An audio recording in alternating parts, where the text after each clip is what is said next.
Hello, everyone. Welcome to the webinar. We're going to give some people a few minutes to file in here, and we'll get started in just a minute.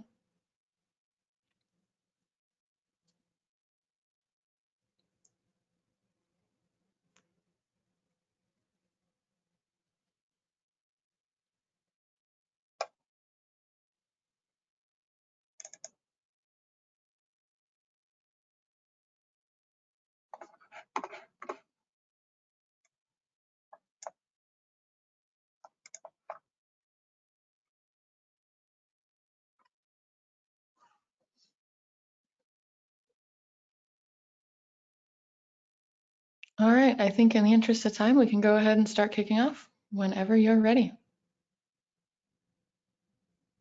Thank you very much indeed. Hi, everyone. First of all, thank you so much for joining us here today, wherever you are in the world, whether you're in an office enjoying a sense of normality, or whether, like me, you are currently stuck at home, desperately hoping your dog doesn't walk in on this webinar for the next hour. So thank you very much for joining us. We're really excited that you could be here today. I'm just going to introduce myself before I pass over to Matt from Bidalgo. But first of all, a huge thank you to Bidalgo for setting this up and hosting this webinar today. I hope you all find it incredibly informative and valuable, and it's been great fun putting this together for you. So by way of introduction, my name is Simon Jenkins. Hopefully I have met some of you on this call, maybe even in person across the EMEA region over the past few years. I'm the creative strategy lead here at Snapchat. I run the emerging EMEA business. So hopefully across EMEA, I would have run into you guys or your brands over the past couple of years. It's a pleasure to be able to talk to you today. And I look forward to taking you through what we've got to show you in the next hour. And with that, I will pass over to Matt to say hello. Yeah, thanks, Simon. I'm actually really excited to be doing this. I got my start in user acquisition on the Snapchat platform, working with a number of our partners. So it's really cool to be kind of coming full circle and getting to work on this. For those of you who I haven't met in the past, I'm Matt Skerrig. I'm the product growth lead here for Bidalgo. I handle the EMEA region, everything from working with prospects on trials on the platform to alphas and betas and where things are going in the future. So you kind of see a picture of me pre-beard, right over there. With us also, who's not mentioned on the Meet the Team here, is probably the most important person in this, Matt Neal from Uncle Nearest, who's going to be running the virtual happy hour at the end of this, giving us some really cool cocktail tips. And so really excited for that. So stick around, and it'll be worth your time. Great. So kind of moving forward, just to give you a little roadmap of where we're going on the presentation today. We're going to start with Simon going all in on Snapchat platform, creative best practices. He's put together some really cool stuff, not just figures, but also live examples from partners across the different verticals. We're going to be coming back to me with some creative testing and maintenance, talking about how to create a positive feedback loop with your creative team so they can be a part of this conversation and consistently refresh those creatives so you can scale on Snapchat. Please write in your questions as we go. This is live. We will answer them as we go. We have a Q&A at the end. The better the questions, the better we can make the Q&A. And at the end, as I mentioned, we have Matt Neal, and he's going to be doing us a happy hour, and we actually have some giveaways being run by Carly, who is behind the scenes doing all of this, which will be really exciting. But so from now, just before we pass it off to Simon, for those of you who don't know, I think Snapchat needs no introduction. I'm a user. I'm sure many of you guys are users. Just a little bit about Bidalgo. We were founded about 12 years ago. We initially built tech to help scale our own internal teams. And over the years, we ended up becoming a SaaS platform with a focus on creative intelligence. We have more than $1 billion of marketing spend running through our system across our different partners with over 40 media networks. We're actually adding new networks on a regular basis. And we're global with offices all over the world, APAC, EMEA, North America, and you see some of those offices down there at the bottom. So right now, I'm really excited to pass this off to Simon, who's going to go deep dive on the Snapchat platform. Awesome, thanks very much, Matt. Just a reminder, Simon Jenkins, Creative Strategy Lead across EMEA. One thing that I just wanted to touch on before I actually go into this is what my job entails. A lot of people on these calls ask, what are you responsible for? I guess to simplify it, my job is twofold. The first point is it's my job to make sure that creative looks good and feels good on the Snapchat platform. And the second point, and I think probably the point that's most pertinent to people on this call today, is that it's my job to make sure that the creative we're building with our advertisers works, that it's actually performing, that people are swiping up on it, they're downloading, they're purchasing, whatever it might be. And with that, I wanted to talk about building creative that works. Everyone can build nice creative. Everyone can build creative that looks good and feels good. But realistically, everyone on this call should be more concerned with building creative that drives action, building creative that really works on the platform. There's a few things that I'm going to touch on within the next sort of half an hour, and those are community and formats. So looking at the camera generation, as we call it within Snapchat. Going to talk about driving action through video and talk about the idea of better practice, not just best practice, but the idea of actually continually evolving video to make sure we're in check with best practice. And then finally, my favorite subject, I'm relatively biased on this, but performance through the context of the camera and what we mean by augmented reality for direct response. First of all, I want to kick off with our community. And we've seen some pretty amazing growth over the past couple of years on Snap. We now stand at 306 million daily active users on average across the platform. And one thing I want everyone on the call to take note of is the growth that we're seeing across all geos, but particularly in the rest of the world. So for those of you who are looking at export markets, think about the opportunity to start diving into those markets. Snapchat now reaches more than 70% of 13 to 34-year-olds in those countries that comprise over half of the world's digital ad spend. I won't go through these each individually, but think about the opportunity that offers you as a brand to start reaching the Snapchat community in those real sort of tier one high priority markets. I want to take a very quick look at the full Snapchat experience. This is Snapchat. It's the 5 core platforms, and I'll take you on a super quick single slide tour of the platform. Snapchat opens to the camera, as you can see in the middle, and this is what we call our invitation to create. It opens to the camera, and our Snapchat community is instantly invited to build something, to create something, to experience the world around them. You can then take what you do in the camera and chat with friends via the communication platform, probably something that we're most famous for, or you can post to the map to share a real-time view of what's happening and overlay context to that world around you. You can add to your story to keep your close friends and keep your close family up to date, or you can sit back and watch and learn on the Discover feed.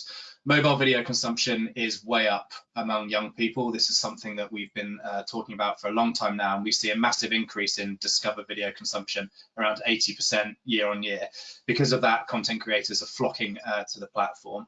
Or you can post to Spotlight to participate in a bigger world of creative talents, and Spotlight, being the newest edition, features the most creative and engaging content taken from around Snapchat whilst upholding obviously very strict safety guides. So this is the Snapchat generation. The Snapchat generation is 150% more likely than non-Snapchat users to prefer to communicate with pictures over words. Now, what does that mean for you as a brand? It means that our generation, our users and our community are very used to seeing, full screen vertical video. They're very used to communicating in this way. They're less used to text-based behaviors, and they're more aligned with communicating via video, via imagery. So that means what you serve them has to be very much in tune with what they're used to creating, and they set the bar very high. Snapchatters are 3 times more likely than non-Snapchat users to say they're using AR more than they did last year to try on products. I know we've got a lot of performance advertisers from the e-com space on this call, and think about the opportunity that gives you. This is an area that we're focusing on massively at the moment, and if I look at my day-to-day, half of it is spent dealing with e-com advertisers, giving them the opportunity to try on, giving the Snapchat community the opportunity to try on clothing, whether it's shoes, whether it's jewelry, whether it's apparel, and that's a huge opportunity for e-com at the moment. And finally, the Snapchat generation is 1.4 times more likely than non-Snapchatters to gravitate towards that immersive video, mobile games, and including AR experiences. So for gaming advertisers on the call, and I know there are a few of you, we're really starting to double down on these immersive video experiences, but also starting to speak to a lot of performance advertisers around augmented reality for direct response.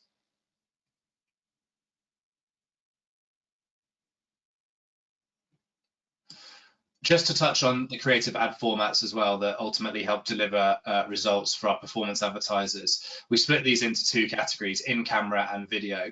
Starting with in-camera, most of you should be familiar with these. If you're not, then this is just a very quick rundown. Within the camera, we have obviously augmented reality lens experiences where you can augment things onto your face, into the world in front of the user, or indeed onto your body, and start experiencing and playing with these immersive augmented reality features. And then also filters, where you can overlay context to a picture you've just taken, whether that be the temperature, whether it be, you know, certain seasonal moments. I know the Super Bowl's coming up for our US friends on the call. That's a really good experience, a really good time to see some of the filters that we have to offer. And then on the video side of things, again, just from left to right, commercials, which is 6-second forced view, story ads, which we'll talk about in a bit more detail in a second, collection ads, which gives the opportunity to focus or feature a number of products in the bottom 4 tiles there. Snap ad with app install, again, the majority of advertisers on this call today would have ran this format, and this is something that I'll touch on in a lot more detail. And finally, the dynamic solution based off catalog feeds, dynamic product ads. So I'll go into a bit of detail on all of these throughout this call, and hopefully give you a flavor of how to create for this. So create a best practice. I mentioned this at the beginning, but we're trying to move away from the idea of best practice and start talking about better practice. What we do at Snap is every single quarter, we will look at some of the best performing creatives we have on the platform globally, whether that's from a CPI point of view, a ROAS point of view, a CPP point of view, and we'll start to deduce, okay, from the creative, what makes this successful? What are the common features or similarities we see in those creatives, and what makes it perform best? Why is this resonating with our Snapchat community? And what we do with that is we create what we call the 6 rules of Snap Creative. Now, these change every quarter. They don't change a huge amount, but we make slight iterations to these. These are the sort of 6 guidelines that we recommend looking at when building creative at Snapchat, whether that's with your agencies or whether it's in-house. I'll go into these in a lot more detail, but the 6 rules are keeping your creative short and concise. You don't need a huge amount of time to convey a message. How do you use sound within your creative? What role can audio play within Snap Creative? Focusing on a singular message, you know, don't try and say too much with your Snapchat video creative. Try and focus on one singular proposition or theme. Playing to your strength. So what makes your brand, what makes your app, what makes your product different? How can you bring that to life through the creative by playing to your strength? Including a call to action. So again, this goes back to the idea of how can we drive impact? How can we drive action through video? And finally, building out templates. When we see something work on Snap, we always tell people to do more of it. Make sure you build templates and make sure you're continually creatively testing. I'm going to go through each one of these in a little bit more detail and give you some examples. What I've tried to do with these examples is look just outside of the world that we all live in. These are global examples across many different industries, so I hope this provides some value to you. We're going to start off talking about length of creative on Snap. We talk about building something which is short, direct, and concise. All of these are equally important, these 6 golden rules, and you'll see as we go through these, they're not exclusive of one another.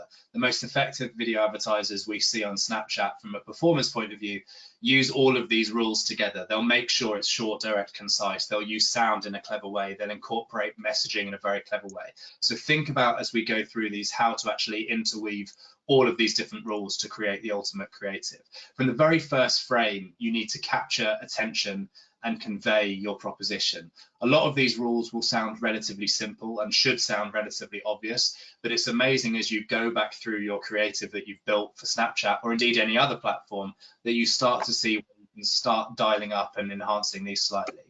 Rarely do you need 10 seconds to get a message across. Within that short, direct and concise creative, you should be able to deliver that key message or that key proposition or that key value prop.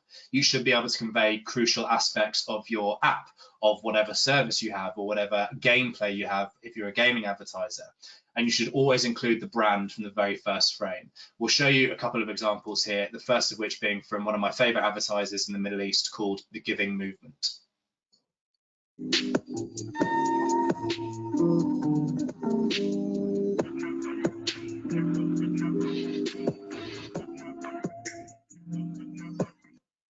So a really, really simple piece of creative, and you can immediately get the brand name, you can get what the message is, 111 dirhams on selected items. They don't need 15, 20, 30 seconds to convey that message. Really, really simple artistic direction in the background, just with that big chunky typography layered on top. Really simple copy, 111 dirhams on selected items. The brand is there from the very first point, helping to drive that performance as well. The second example we have here from King. Can you beat Gronk? Play now. So again, really, really simple, 4-second creative, that antagonistic approach, that message, can you beat Gronk, who I'm reliably told is an NFL player, I believe. Someone said football, I thought they meant soccer, but they didn't. Really, really simple creative, has the call to action, has that voiceover, includes sound, but it's short, direct, and it's very concise.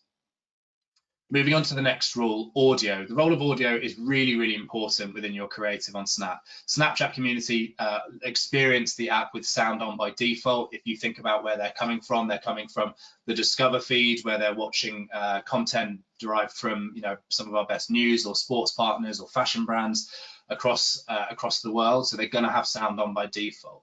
Think about the role of audio in your creative. Audio can really assist in a couple of things. It can deliver that key message, it can deliver that key proposition, it can help convey sound effects from your app or your gameplay, even if it's dramatized. We see a lot of app advertisers who screen record their app and then overlay these sound effects on, even though they're not experienced through the actual app itself. And of course, they can help capture attention. Don't just add audio for the sake of adding audio. Make sure it's actually adding something to your creative. Make sure it's assisting in any of those key things. The first example we have here is from Starling Bank. They're a disruptor fintech brand from the UK. Think about the role of audio and what it's doing within this piece of creative.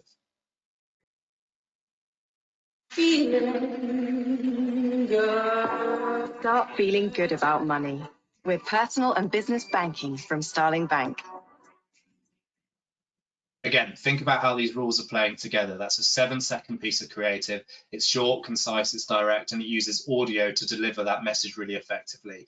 The song Feeling Good, again, very famous song, that helps capture the attention at the beginning, and then Start Feeling Good About Money is a really, really simple message to bring across through that voiceover as well. Second example from gameplay, again, think about how the sound effects help deliver that sort of crucial aspect of the gameplay within this short piece of video.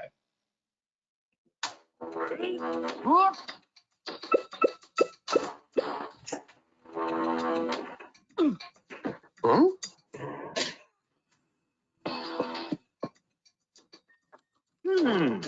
Oh.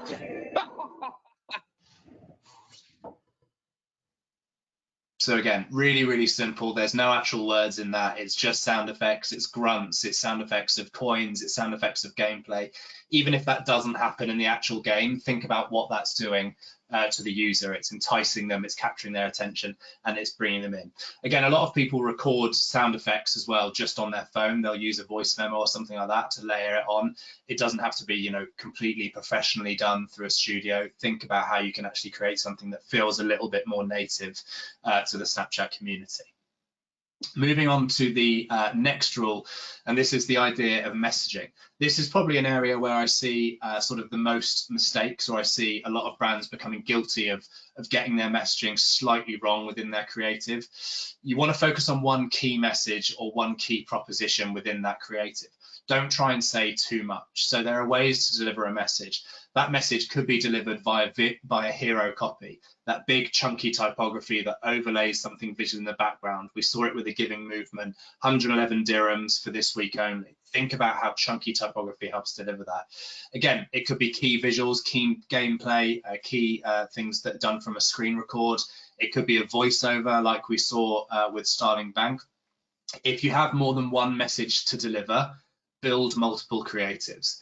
Really, really simple thing to convey to you, but if you have more than one message, if you want to tell people that the spring summer collection launches Monday, limited edition items, it's going to be 2 for 1, there's free delivery, all these different pieces of messaging, build out different pieces of creative and start split testing them. See which message resonates with the Snapchat community and optimize towards that piece of creative. Again, if you look back through the creative that you've built for this platform or any other platform, everyone on this call will be guilty of building creative that tries to say too much within a short space of time.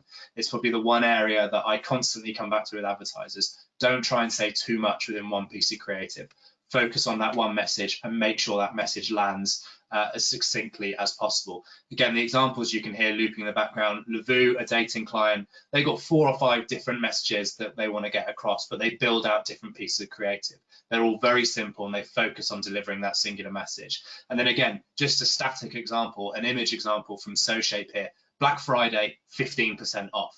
They don't need to say all the different flavors. They don't need to say the benefit of the brand. They don't need to say about free delivery. They just need to say Black Friday, 15% off.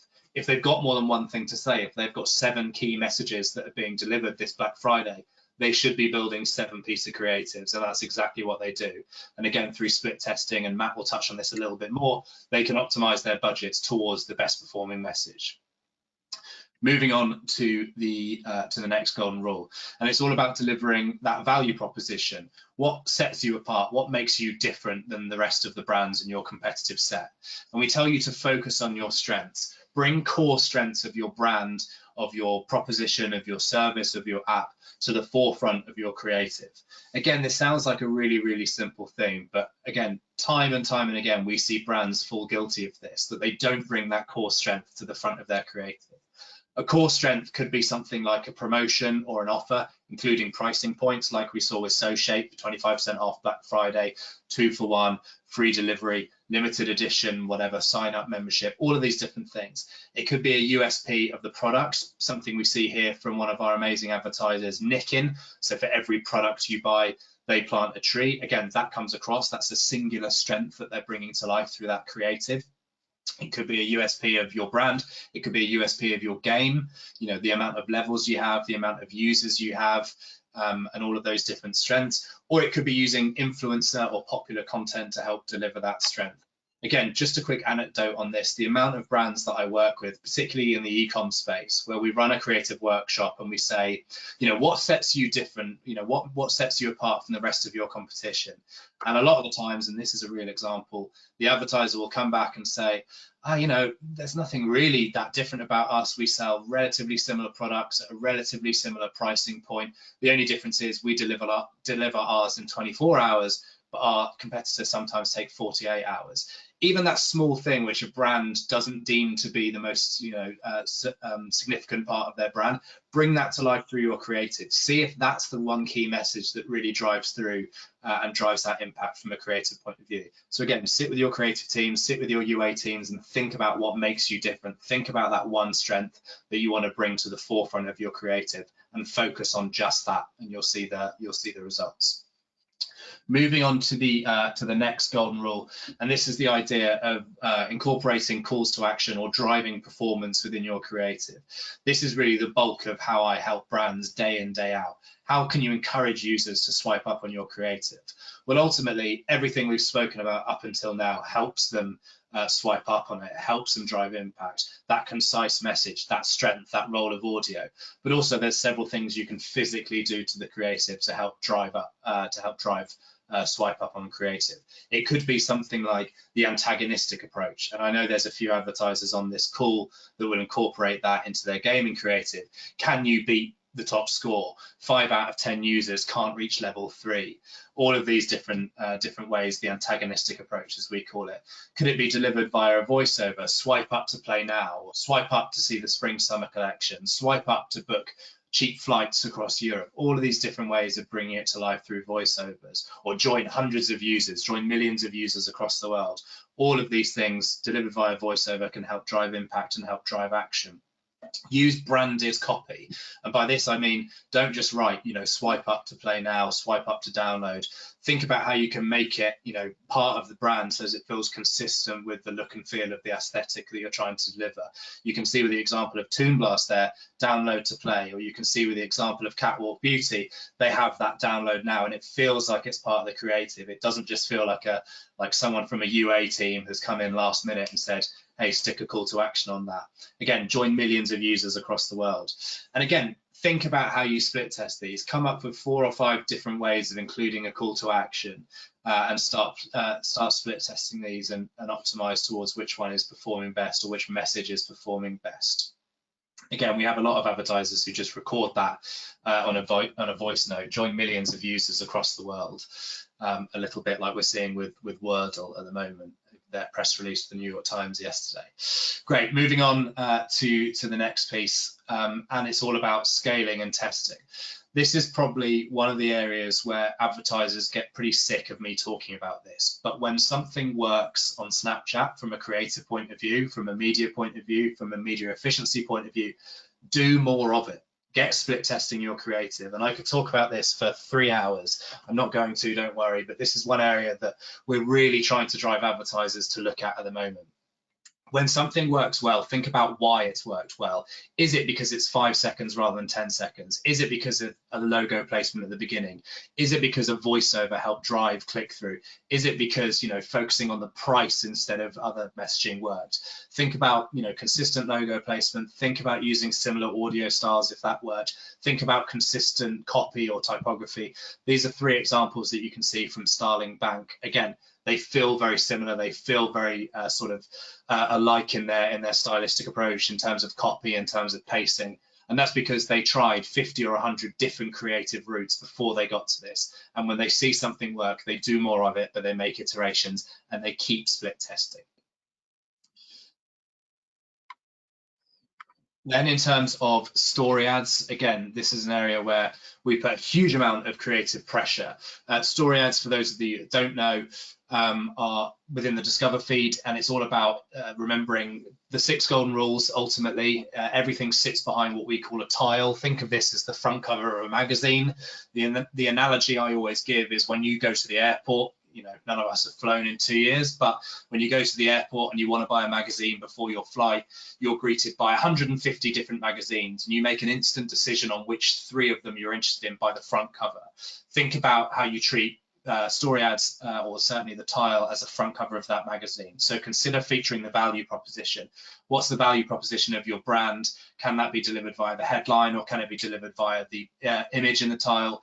Tease informational rewards. So there might be something that you want to bring to life and slightly tease the user by creating that curiosity gap. So you see it, you know, 3 out of 5 users can't reach level 4 or whatever it might be. And there's a great example here from Candy Crush. Join the Candy Crush All-Stars tournament today. Again, creates that curiosity gap.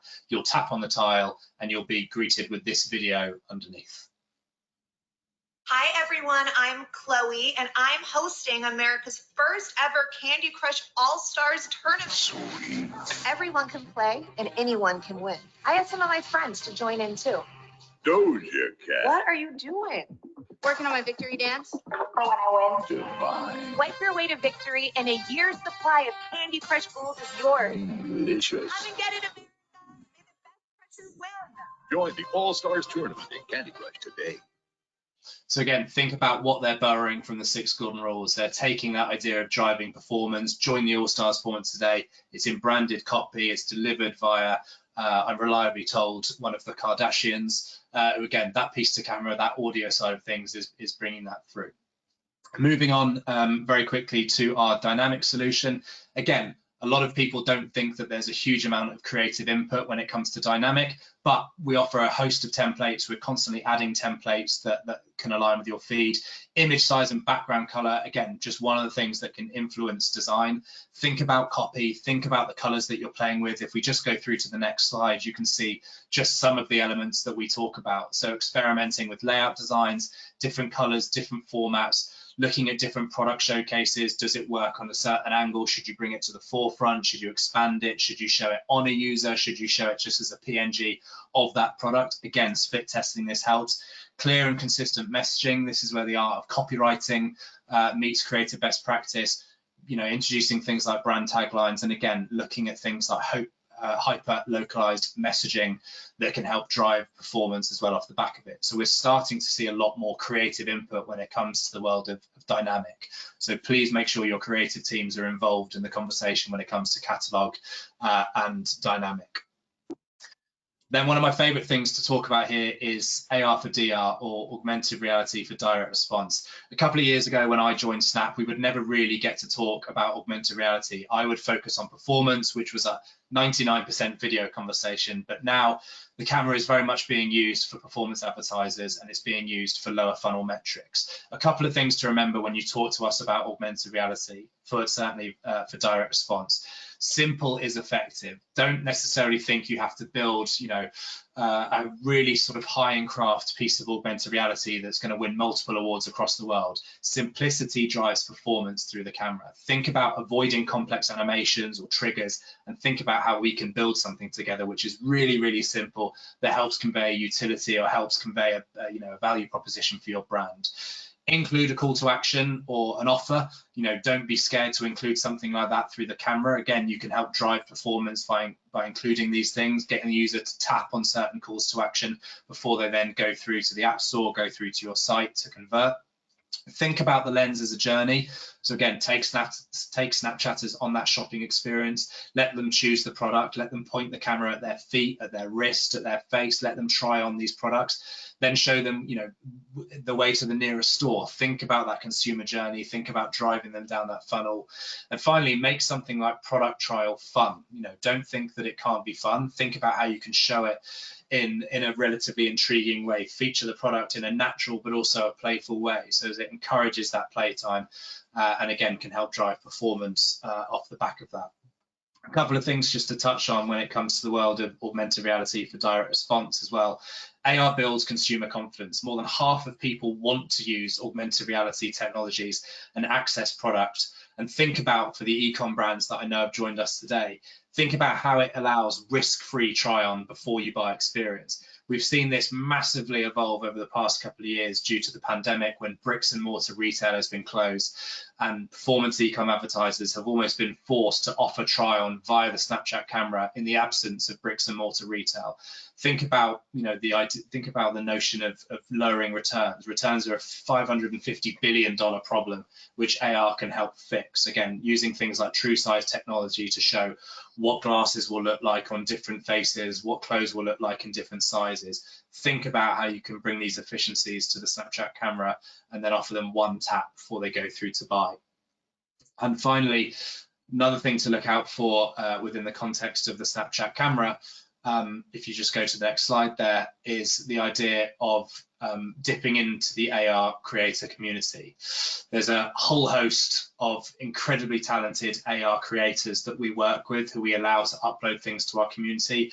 It's made up of creators from more than 200 countries and territories who create this incredibly diverse, amazingly high-end craft AR experiences across geographies, across different cultures, across different religions. There have been over 200,000 lens creators who have uploaded things via Lens Studio, and we have over 2 million lenses made by our community. I'm constantly putting brands in touch with AR creators from across the world, as they can then start helping build things for brands. So please do speak to us about dipping into the AR community and borrowing some of the talents that they have and working with some of the best-in-class creators from across the world. And finally, one thing that I want to touch on, and I get this a lot from performance advertisers who I think are very often skeptical to talk about augmented reality because they think the bar is very high. we've made AR an incredibly simple thing to start building. We've made AR completely democratized for brands and performance brands to start playing with. Lens Studio is one of the most sort of simple ways to start talking about augmented reality. Please download Lens Studio and start to look at some of the templates that we've got in there. We provide this community with the same tools that we use internally to develop all of our augmented reality lenses by offering them access to Lens Studio. It features a load of templates that you can start going through. Again, that idea of democratizing AR is completely true. It's never been easier to start talking and playing with augmented reality. Gone are the days where brands come to us and say augmented reality just isn't for us. We're building simple and effective AR experiences that can help drive performance in the easiest way possible. Finally, just by way of recap, and again, I've had to go through this at some pace, but hopefully it's proven to be of value. Obviously, the Snapchat, the camera generation, they're used to creating. We have to sort of match their talent when it comes to creating, both on the video and the augmented reality side. When it comes to video, don't wait, drive action, think about those golden rules, think about how those 6 golden rules can play together. And finally, think about how you can tell the story of your brand, think about how you can tell the story of your product, of your game, of your service in a differentiated way by using augmented reality. With that, I will say thank you very much before I hand over to Matt. If you have any questions, please pop them in the chat and we will endeavour to answer those afterwards. And I will pass over to Matt. Thanks. Yeah, thank you, Simon. That was actually, it was so cool seeing, I mean, this is part of the core identity of Snapchat, which is how visually appealing a lot of these ads really are and how fun the platform can be. Before kind of diving in and kind of wrapping up both what Simon said with kind of the marketing technology side, just some of the brands, when we talk, Simon started with the community that they built here at Snapchat. This is part of the community that we've built here at Fidalgo. Some of the world's leading digital brands across so many different verticals, everything from gaming to e-commerce and with everything in between. So we're really trying to move beyond and just work with all types of app-based businesses. As we keep going, from there, we do support over 40 data sources and API integrations. Snapchat is one of our biggest partners. We're actually adding new partners all the time, so it's code-free and very easy to kind of aggregate all this data into one place. But going back to creative as a whole, why are we talking about this today? One of the things that's happened over the last few years is expenses are growing, the market has become a lot more saturated, and remaining competitive has become harder than ever. Along with harder, also more expensive. We've also seen that over the years, whether it be with legal protections such as CCPA or changes in user identifiers following iOS 14, the loss of IDFA, the coming loss of GDPR, or with different types of channel changes, whether it be a few years ago when Google implemented universal app campaigns, now known as app campaigns, Facebook rolled out dynamic creative optimization, you may be using DPA. Getting all of this creative data has become harder and harder as more black boxes being rolled out. So how do you as an advertiser actually make sure that your marketing budget is being as efficient as possible, being as effective as possible? Because we've seen that creative is really make or break. There are whole brands that are made on creative. And that's why today creative is really the key to driving growth. The reason for that is it's controlled by marketers. You control your messaging. Simon touched on the 6 rules for doing unbelievably well. You control all of those different things. It's your first touch point with your customers, whether it be from a branding perspective, what are they thinking, what are they feeling when they see that brand, or from a direct response perspective, how can you get them more intrigued to see more right away? And that leaves this huge untapped potential for optimization. In the past, where you could use user identifiers, track users throughout the way, today, that's a pretty small percentage of your total marketing spend. And so that means building a process based on creative data to scale. We talked about templates. We're going to go into that a little bit more in a second. How can I consistently make sure that I have a process where creative can be a part of it and make sure I'm always having new creatives to make sure I'm scaling my different campaigns? So that's one of the reasons that exceptional mobile marketing means having one place to visualize, analyze, and manage all your paid marketing. It means that your whole different teams, whether it be creative, product, user acquisition, C-levels, are all taking the same different data sources and measuring very similar KPIs, or at least aware of the different KPIs each other are measuring. And by having one place for all of that, you can really elevate your creative strategy. By having them in a consistent feedback loop, creative teams can bring their expertise to the table, which is the visually appealing parts of things, the messaging, the branding that I'm doing, along with that direct response. This speaks a little bit more to what we call the channel identity, which I'm going to go into more in a second. So how do we start building this feedback loop? It really starts with two different parts of my creative optimization. One is the multi-channel, and one is the single channel. And so multi-channel is around aggregating data. It's around putting it all into one place, because as we all know, context is unbelievably important in the different creatives. Identifying cross-channel creative strengths, making sure that our trending and winning concepts are being used across different places. And I think what's important here is I'm highlighting the term concepts. I'm not saying the actual creative file, because we're going to probably want to change those across different channels. Moving quickly off of what works. And then as we talk into the single channel, are any of my top performers from other channels not running here? Are my top performers in this channel different than what might be in other channels? That's also a key takeaway for me to be messaging back to that creative team, or making sure that they have a way to see themselves. And then inside of that, we said context, talked about channel identity, identifying those top performing creative types. Different creative types are going to behave differently on the performance perspective, and creative teams need to be well aware of what they're looking for and what they're looking at. So when we talk about starting, it starts with, on the multi-channel side, with data aggregation. Making sure you have all your data sources in one place. The upper funnel, the lower funnel, creative metadata. And when I say specific calculations here, I mean either whether it be LTV, data warehouse data, or important channel-specific metrics. I think one of the things that gets overlooked all the time is, for example, looking at things like your swipe up rate on Snapchat. That's the thing that is feeding a lot of those algorithms to make sure that your impressions are relevant and users are actually enjoying those impressions. Beyond that, something like the video length, or what percentage of users are actually making it through 25%, 50%, 75% of your videos.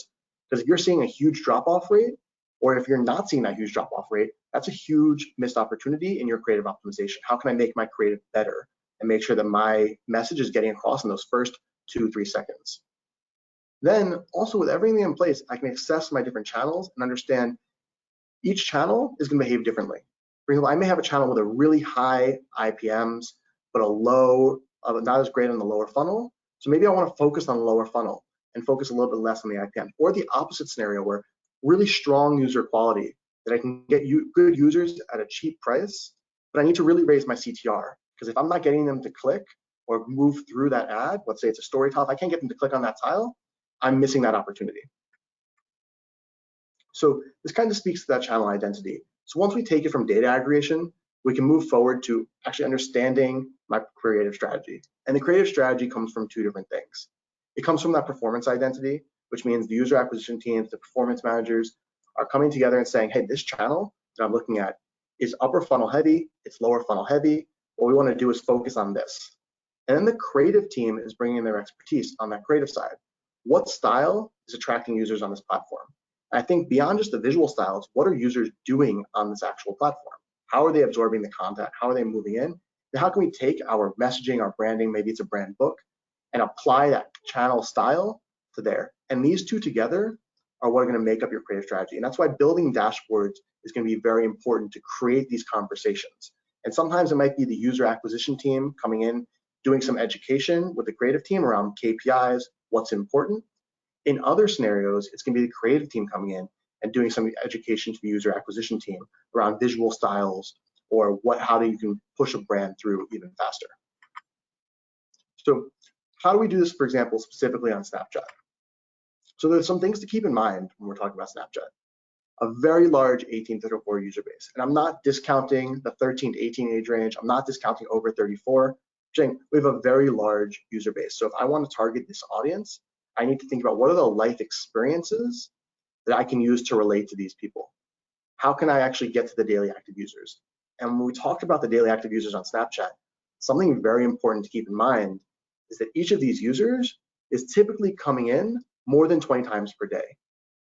That's an insane amount of impressions. That speaks to an insane amount of potential on the retargeting aspect. If I want to get users back in or get my brand in front of users. But it also means that as they come back in, I'm going to need to have a very strong creative roadmap and production cycle So that way I can actually create my brand top of mind with those different templates that Simon talked about earlier. As users come in, what are they doing? Simon touched upon this a lot. The number of snaps, one additional fact, is growing with time. The number of snaps per user is growing. And when they come in, they're interacting, sending these snaps using the AR, using lenses, but they're also consuming content from their friends, celebrities, and brand content. So how can I make sure that what I'm doing is visually appealing to them or fits into that model? So about targeting, I think one thing that gets underutilized is because there's all this consuming of content, Snapchat has really strong interest-based targeting. And that's something that if I'm on the user acquisition team, I need to make sure is aware to the creative team that if I'm targeting, for example, gamers, or if I'm targeting people who visit specific locations, being using the geolocation targeting, I'm actually doing things, whether it be with the AR or with my direct response, to actually push through those interests and pique people's interest there. I think the last thing is we're usually talking about a non-captive audience or a lead-driven audience. That means the tiles need to be entertaining. So how can I create a feedback loop to actually track these things over time? And it starts kind of with a targeting test. I create from here, I need to know where I'm targeting so I can feed that back to the creative team. You can do this at a small budget and spread this out. You're starting with different creatives, with different types of predefined audiences. And I think something that's key is this is not a one-time test. It's not like I do this in Q1 and I'm going to target these audiences Q1 through Q4. I don't need to refresh creative. No, this is an ongoing process. We're going to see how important that creative refresh is. But I can start with a certain amount of ads, and I'm going to go in and I'm going to optimize those and move quickly with my creative production to add in new creatives. Because I want to show you guys kind of a quick example on this next slide from a live client example. We see here a test is started in the bottom right. It's a little bit small, but I hope you guys can see. A test is started here with 6 ads. They move in, we see kind of a decrease there. The client went in, they optimized their creative. They added 2 new creatives based off those initial templates, and we see a huge spike in 7-day ROAS. Now, we start seeing over time, once again, lots of impressions. In this scenario, the actual audience wasn't huge. We start seeing that decrease again, and then the second one, we see they added in 2 more creatives, and once again, a huge spike. And this is an ongoing process to make sure you have dedicated resources towards your Snapchat creatives. People who are experts probably want people actually using the Snapchat platform so they can engage with that content and make things that look very native. And one thing that makes this a lot easier is those templates Simon talked about. And if you're curious about like, how do I actually even start this process? Here are some things that you can actually track when you're making creatives for Snapchat. What is the text or the messaging? And you see these actually pretty much align with the 6 rules that Simon mentioned before. So if you're not sure how to start, take this webinar and actually track these specific things. And it'll give you data so that when you're talking about these creatives, you're not saying, oh, we think that our creatives are doing well because of this. You can see money, spend, and results are coming from this template. They're coming from this text. And so here, what messaging, what CTAs am I using? What text is driving, is antagonistic to my users in my story ads? They're clicking in and they're interested there. Which templates, which variations of these templates are taking off? What elements am I tracking? It could be influencers, and this can be very dependent on your vertical and your brand. It could be characters, it could be music. Something that's very important and not tracked often enough is the audio. Audio is so important on Snapchat, as Simon went through before, making sure your audio blends with those creative files that you're going through there. One other thing, especially if you're in the e-commerce world, you're talking about retargeting, track your promotions, make sure you have dates on that tracking so you can know, make sure you pause things in time, you actually got things going. And you can also track the impact from a creative standpoint of having promotions in that messaging. From there, in terms of just creative resources, who produced the creative? Maybe it was from a freelancer, maybe you're working with some agencies. Is it retargeting or UA? Really anything else that's important for the creative team to know. Because the next thing we want to do is really make sure we're auto tagging these. And I think one of the things that's hard is if you create a manual process, it's hard to keep up, especially with the number of creative required to succeed on different channels now. But by having this tagging be automated, you can very quickly understand what works and what doesn't work. And there's no more in the creative meetings. I think creative is working because of this. You can genuinely see the results there. And you can attribute those results to specific things. and enables building easy briefs, not just from a performance perspective, but also from a visual perspective, because it means those creative teams can go back and actually take a look at what worked and learn from it, or learn from each other around that. And it enables you to assign production to the right designers. So in terms of creating that consistent feedback loop, one of the things you want to do is build out that feedback loop based on what's important. And so this means targeting should influence creative. Targeting you're using, if you're targeting specific age ranges, you can't be going to creative teams and just asking for new creatives, saying you need better creatives. You need to build a way for them to see this right away. And one thing might be here, separating out your user acquisition versus retargeting. So creative understands how many assets you need for different things, or they can see swipe up rates or IPMs or ROAS are starting to drop. I need new creatives for this language or this type of campaign. And you see here actually an example of a creative label widget that we use with our tagging, and enables creative teams to very quickly go in and see exactly which of those tags are getting spend, are showing strong IPMs, and they can consistently stay in the know. And it simplifies that for them a lot. Now, a few more slides before we move on to the virtual happy hour with Matt. Here's a quick look at the dashboards we created here. We understand that different user roles have different things they need to track and see on a very regular basis. And this is one place to very easily visualize your creative data. You can customize these widgets, you can view comparative performance, and all this data is coming out of the same database. And so different people can come in, they can even see each other's boards and very easily see what needs to be done and who needs to do those things. So there's a quick reminder on some recommendations for Snap Excellence. Tailor your content to the shortening attention span. Simon touched on this before. Keep your messaging quick. Get it to the front of your creative, because you need to engage people very quickly. Don't just think about the visuals. Think about how you can blend visual and audio together. And as the core of the platform itself, your audience isn't captive. Create visually pleasing, engaging ads for them, because otherwise you're not gonna see much users watching past 25, 50% of your ads. So how can you do this? Just in review, creating a really strong feedback loop, ranking creatives, not just across channels, but across campaigns, across your different targeting, so that way you can actually allocate creative resources specifically to different targeting that you're working with. And they can focus on those different things.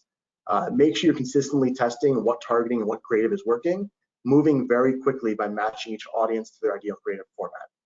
You can move, as Simon said before, if it's working, do more of it, move quickly there, and you can do that with creative tagging and tracking that context to make sure creative and UI are always in sync with what's working so they can move quickly. Now, moving on to some different questions here before we move over to Snap and Sip. So I think we have some questions that people wrote in. I think there's some for both of us, some for Simon, some for me. Simon, do you want to kick it off with some different questions that you see in here? Yeah, sure. Is there anything that you wanted to ask from what's come through? Yeah. I can Carly. see. One of the ones I can see is, how can I quickly identify creative fatigue on Snapchat? I'm conscious we don't have long to talk about this, so I'll try and answer everything as quickly as possible. Creative fatigue is a huge part of building creative and running creative on Snapchat. The one thing that we recommend to look at is swipe up rate. So as soon as you see that swipe up rate start to stagnate or start to decline, then you should be looking at swapping out that creative. Again, don't necessarily look at all the lower funnel metrics like CPI, like CPA, all of those things. Start looking at just sort of mid funnel, looking at swipe up rate, because that's the first action a Snapchatter can have on your creative. So as soon as that starts to drop, you can assume that your creative has lost its impact. And on that note, another question: can you repurpose Snapchat creatives from other platforms? Yes is the simple answer. In terms of taking vertical video from other platforms, the only thing that I would say, and this is a really common thing that we deal with every single day, is if you take creative, obviously vertical creative from another platform, make sure it adheres to hopefully all, but at least some of the golden rules that we showed you there. If you take a 20-second piece of creative from elsewhere, make sure you trim that down to make it more impactful for the Snapchat community, for example. Matt, I don't know if there's anything else that you wanted to answer that came through.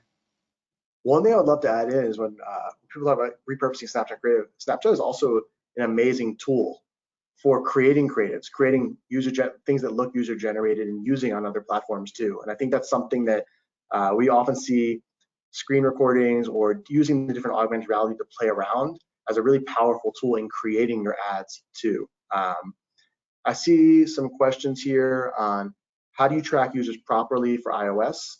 I know this has been a pain point in the industry as a whole.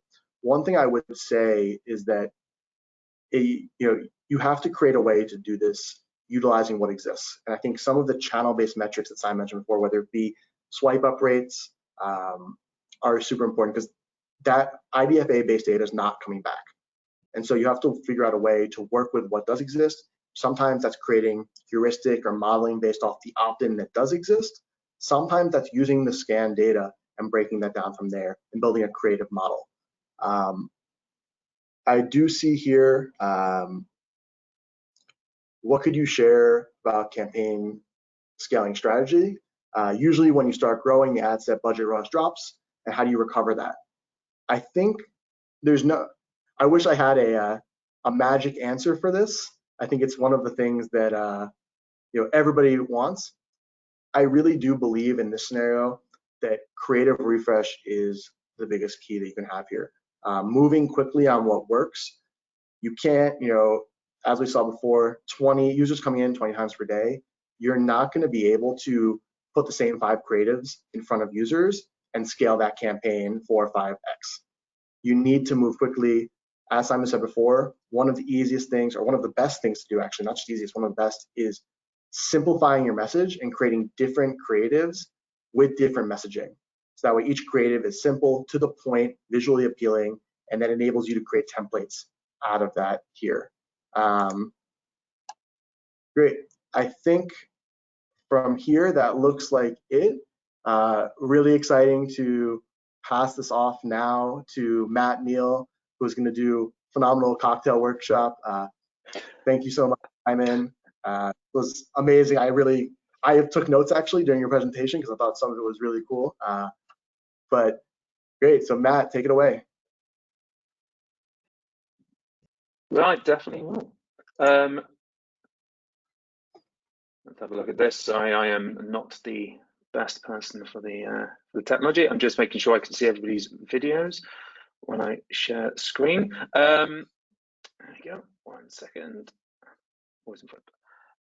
Well, I'd like to start off by saying some stuff about the company I work for and myself. My name's Matt Neal, and my job title is International Brand Ambassador for Uncle Nearest, which technically makes me an International Whiskey Ambassador, which is the coolest job title ever, and so it's something I always lead with. But I'm here to talk about Uncle Nearest. I know you've had a lot of data thrown at you, so I'll try and keep this one quite light. Uncle Nearest is a premium whiskey company. Here we are. We have won a lot of awards. We founded in 2016, and since 2019, we've won the most awards out of any bourbon or American whiskey, full stop. We've got 4 SKUs. You can see them there. 2 of them are available only in the distillery, and actually, if you go to the distillery, we've got a whole mezzanine, which is the physical embodiment of all these awards. It looks really cool, and yeah, we do like patting ourselves on the back. We're interesting for a couple of reasons. We have a fully female leadership team, which is pretty rare in the whiskey industry. In fact, in the whole spirits industry. And our CEO, Fawn Weaver, is an African-American woman, which again is unbelievably rare. If you want to hear more about her story, which is incredible, or the leadership team, please Google them or go on to How I Built This, which is a great podcast where she explains how she eventually got to the point of owning a Tennessee whiskey company. Now, we have a huge story for a young company. Our bottle, Uncle Nearest, commemorates the first African-American master distiller on record. His name was Nearest Green, but his friends and family called him Uncle Nearest. because of his good nature and his spirit, apparently. So he was born in 1820. We don't know if he was born into slavery or how he got into slavery, but by the 1850s, he's working on a farm in Lincoln County in Tennessee as their distiller. This farm's owned by a gentleman named Dan Cole. Now, distilleries were basically like a bank in those sort of days. You grew too much corn or grain, it spoiled, it was hard to keep, so you'd end up distilling it, and that way you could basically sell it later. Now, skilled slaves were unbelievably expensive to buy, so Dan Cole is actually renting Nearest Green, and we know he's on this farm because we've got the receipts of that rental. So by 1856, Nearest Green is basically perfecting his technique of making whiskey. It's a technique used by many other people, but he's really starting to perfect it. It's basically charcoal leaching, or what eventually gets known as the Lincoln County process.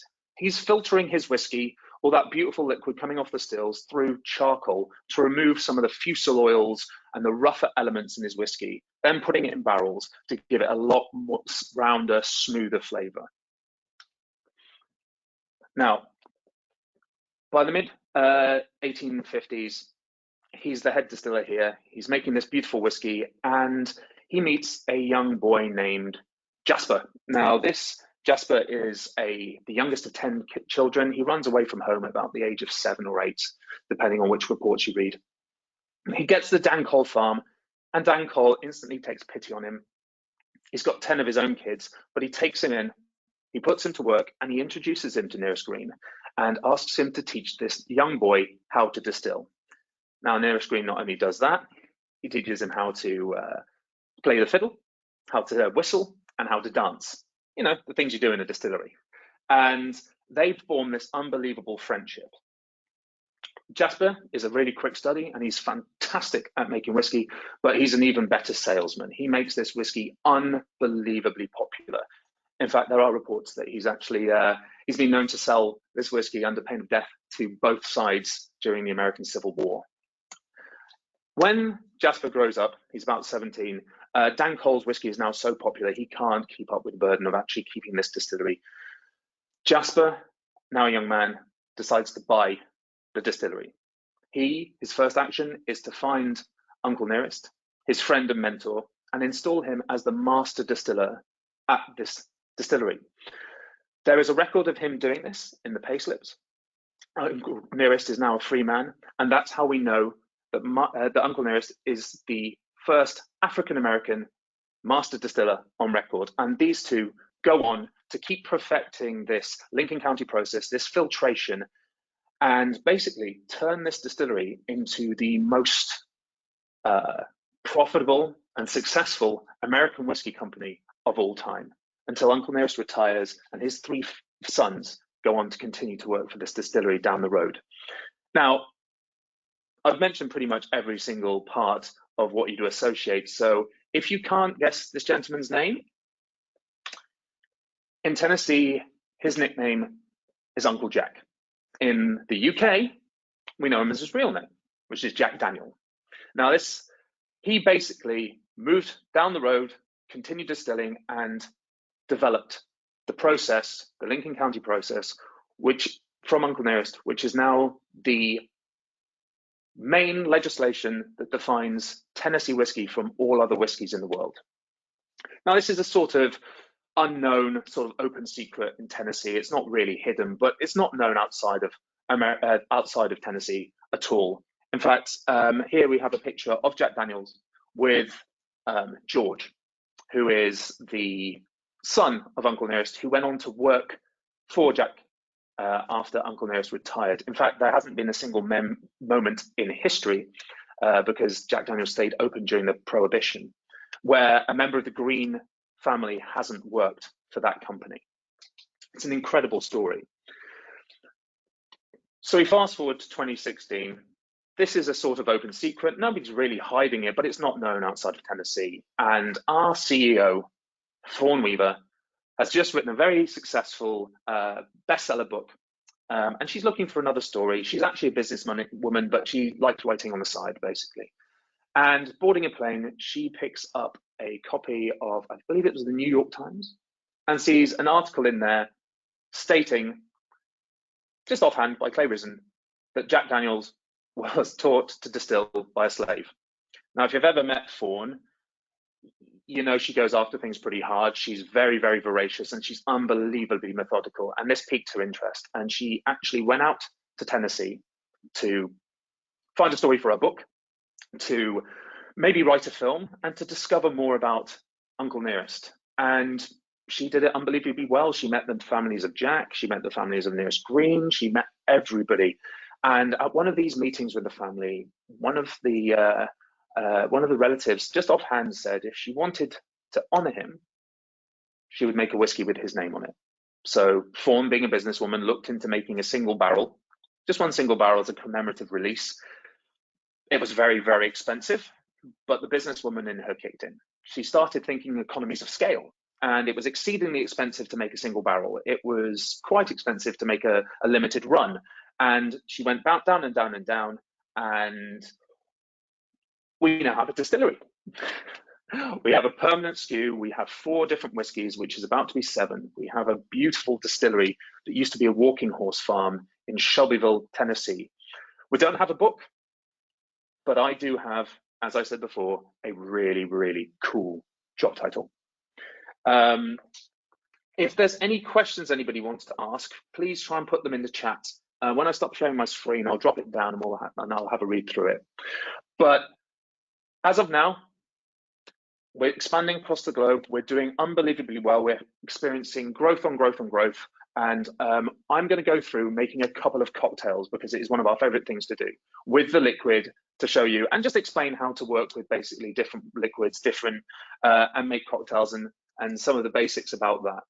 So our first cocktail we're going to make is the Revolver, or a Revolver. Now, this is a twist on an old-fashioned. It's substituting out the sugar for coffee liqueur. Now, this is a stirred cocktail. So what we need is I have a mixing glass, but you can use a pint glass, you can use a jam jar, you can use anything. You're going to need something to stir it with.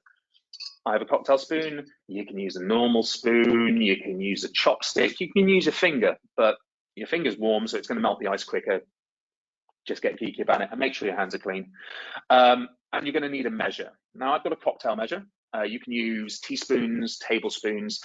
Weirdly enough, a really, really good alternative is if you can use a scale. 1 gram is about the same as 1 milliliter. So you can put your glass on a scale and actually just keep topping it up to the number you require and keep tearing it. That was something that we did a lot of during lockdown.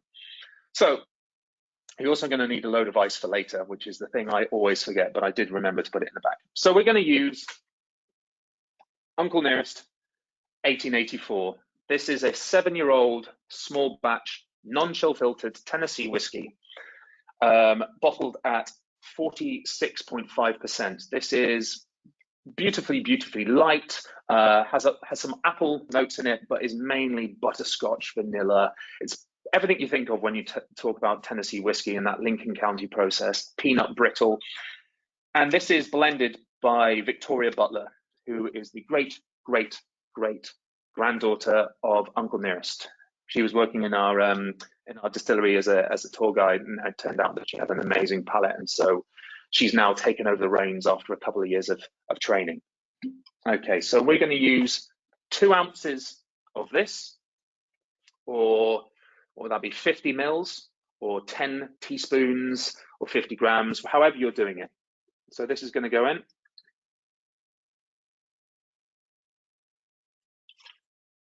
There you go. I'm really, really glad I didn't spill any. The next thing that's going to go in there is half an ounce, or 12.5 mils, or 3 teaspoons ish of coffee liqueur. Now, I'm using something called Fair Cafe. This is a French coffee liqueur. I've done some work for them. It's really, really nice. I have a massive sweet tooth, so this is really sweet.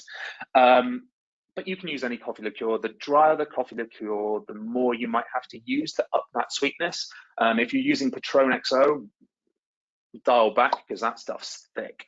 But yeah, cocktails are about balance, and it's about knowing your own palate. There is no wrong way to make these. So we're going to use 1/2 ounce of that. That goes in. So that's the sweetness in our drink. And now we're going to use some bitters. Now, bitters are basically tinctures. They're high-strength alcohols that have different flavors immersed in them and then are blended to have a complex sort of aromatic feel. So we're using orange bitters. I'm using one called Gaz Regan's Orange No. 6. I love this one because it's got a lot of cardamom, and I have a lot of chocolatey drinks, and I think that works really well with chocolate. Loads and loads of orange flavor, but you can use Angostura orange or any other orange bitters you can find on the internet. It's all about finding your own style and your own palate. So we're going to do 2 dashes of this. Perfect. And now we're going to fill this half full of ice, stir it, and then serve it. The reason we're stirring it is, and not shaking it, is all we want to do to this is chill it and dilute it. We don't want to crack the ice. We don't want to agitate the liquid. We want to stir it and lengthen it. So I'm going to get some ice in here.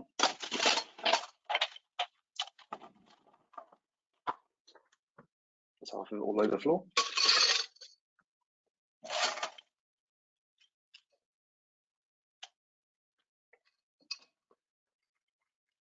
What we really want to do is to make sure that the liquid is spinning and it's interacting with the ice, but we're not cracking it.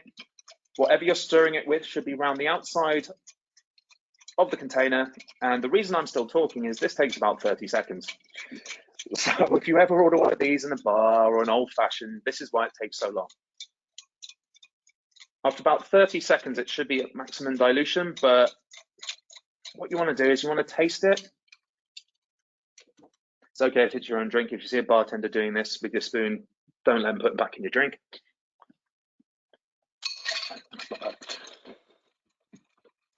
Once it gets to the right level of dilution, you can pour it. If it still tastes thick or too sweet or too strong with alcohol, keep stirring it until the actual dilution kicks in. Now, I'm pretty sure that's me. I like my things boozy.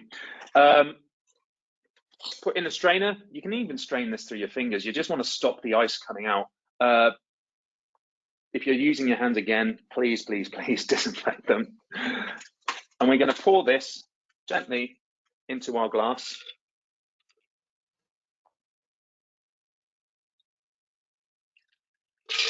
There you go.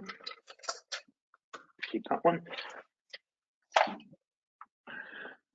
And there you have it, the Revolver. Now we're going to use the garnish. Now, garnishes basically should add to the drink, either aromatically or flavor. Some garnishes don't, but if they're funny, yeah, just do it anyway. So what we're going to do is we're going to express an orange peel over this one. So I've cut this sort of disc off an orange. You can cut it long and thin if you like, but basically you want a little bit of pith on the back and the skin on the front with all the pores. You want to hold it in both hands. So the pores are facing towards the drink, the pith is facing towards you. And you're going to sort of squeeze it like you're bending a credit card. I don't know why that came to mind. And it's going to spray all the oils over the top of your drink and giving it an aromatic lift. So I'm going to do that. You'll know when you've done it because there'll be a slight ripple across the top of the glass. And your fingers are going to smell like orange for ages. And the drink should just smell vibrantly now of orange. I don't like things floating in my drink. So I'm not going to put the pith in there. If you do, it gives it even more bitterness and depth. But I'm not good with that. I actually like it to be pretty clean. So that can go down. And that is the Revolver.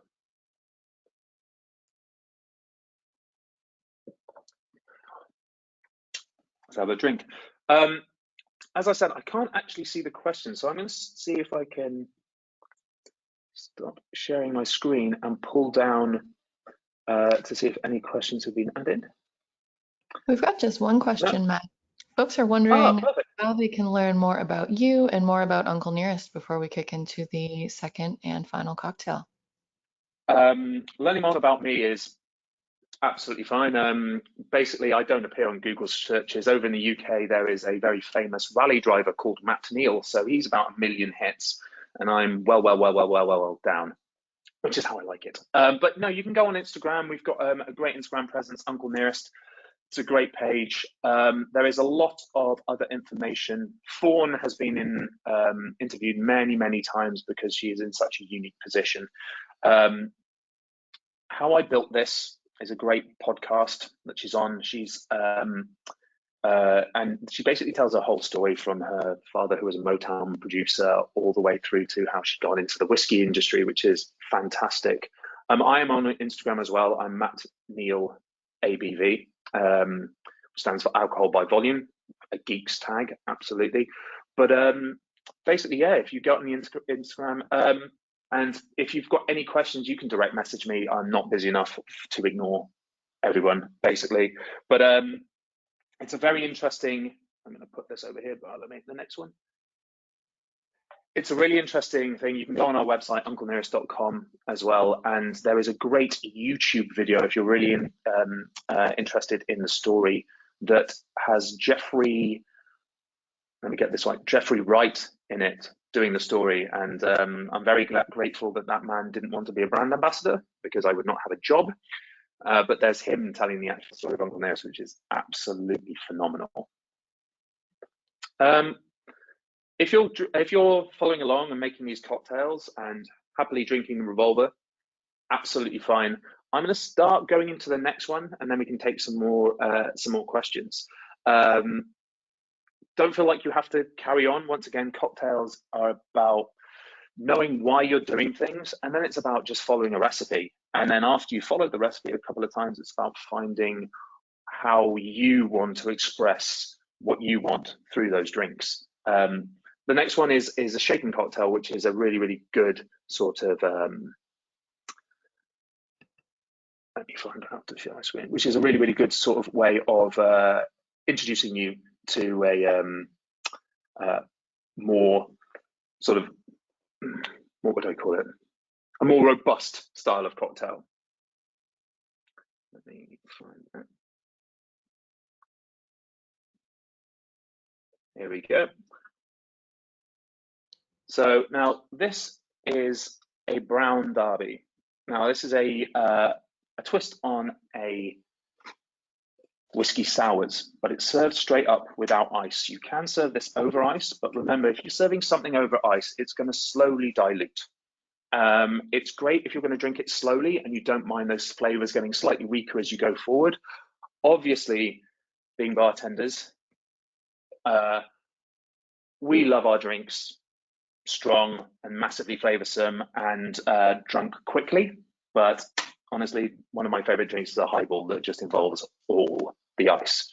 So we're going to start with this. This is a shaken drink. So you want something that has a top, something that you can shake, a protein shaker, a big jar, anything like that. I'm actually using a cocktail shaker because I'm lucky enough to have one. And we're going to start again with 2 ounces or 50 mils of Uncle Nearest 1884.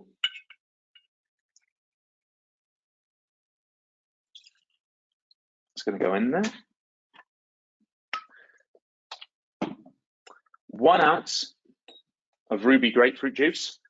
Now, I'm really surprised I could find ruby grapefruit juice here. There's no sun in this country, and I thought I was going to have to settle with straight up grapefruit juice and substitute out the lemon juice, but no, I found the good stuff. So 25 mils of this.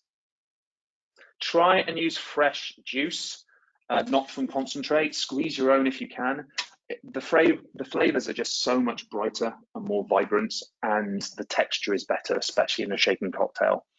There is an adage that a lot of bartenders use, which is mix with what you can afford. So basically, try and find really, really good stuff. We're going to put in 1/2 ounce of lemon juice. Now, as I said, if you're using white grapefruit juice, you don't have to use the lemon juice. You can just use a little bit more grapefruit juice. This is just to give it that extra bite. Now, when we're making sour cocktails, you want to balance that sour, just like you do in any sort of cooking, with something sweet. So we're going to use rich honey syrup. Now, how you make rich honey syrup is you put 2 parts honey and 1 part water into a big pan. You heat it until the honey dissolves.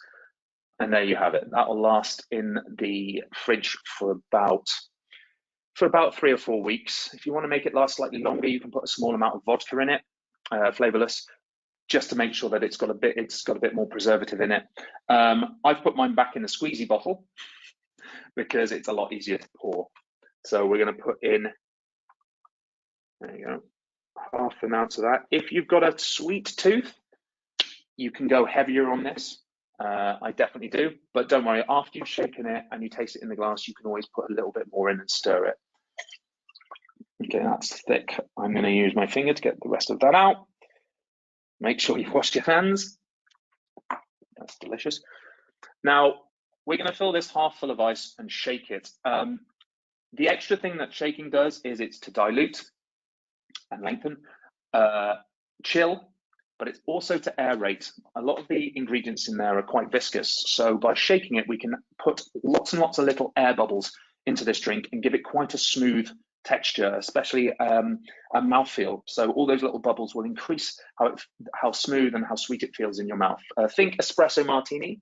That head you get on top of espresso martini, that's all aeration. So you really want to make sure that the ice and the liquid are all moving around. That's it. A load of ice. Get the top on there. Make sure you're holding both sides of your shaker because you don't want, cover your walls and stuff. And you're going to shake until your hands are unbelievably cold.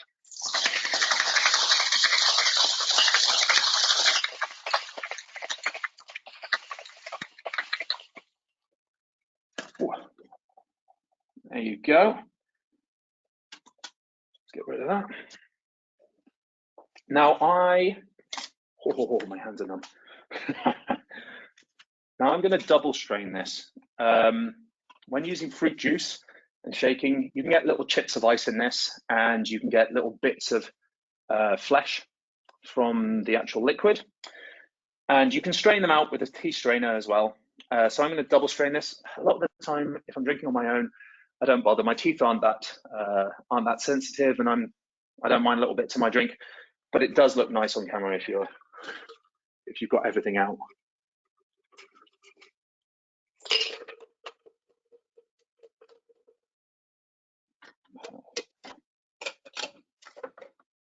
Put that down.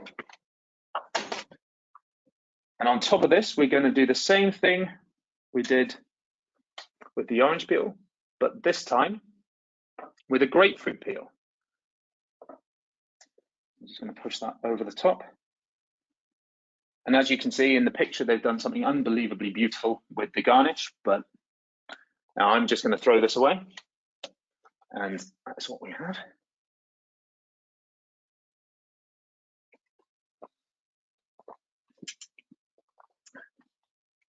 That's pretty damn good.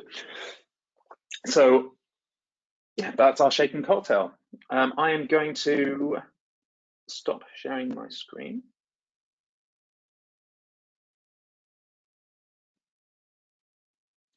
And hopefully I'm back. Now, the thing about cocktails is once you start playing around, once you start knowing your own palate, you'll be able to balance them for yourself, and usually you're the person who makes them. So follow those recipes, but don't be too strict, and realize that most bars will be making stuff with the same stuff you have, but probably lesser quality because they're looking at profit margins. So be adventurous, have a go, and yeah, really sort of just go out, find what you want to do, and have fun with them. I'll open the questions again and the chats, and if anything comes through, yeah, well, I can't actually see any questions here, so I'll finish by saying that if you want to actually read more, unclenearest.com is a great place to go. If you're in the UK or the EU, we are rolling out Uncle Nearest as we speak. In fact, that's what I do as soon as this goes down. I start talking to people about actually getting it physically out there. COVID has made things slow, but things are really happening now. So keep an eye out for when it lands. And as I said, my Instagram handle is @MattNeilABV if you want to give it a follow. Amazing. Thank you so much, Matt. Absolute pleasure. And thank you to everybody who stuck around until the end. We're so excited to be giving away a bottle of Uncle Nearest and a pair of new Snap spectacles to a couple of lucky winners. To keep in alignment with privacy standards, we won't be announcing the winning names live here, but only you folks who stayed with us till the end will be entered into the drawing, and we'll be emailing the winners with next steps to claim their prizes this afternoon. So keep an eye on your inbox and good luck. And until then, thank you all so much for being a part. Thank you to Matt and Simon and our other Matt for your presentations, and we look forward to welcoming you at the next event. Perfect. Thank you.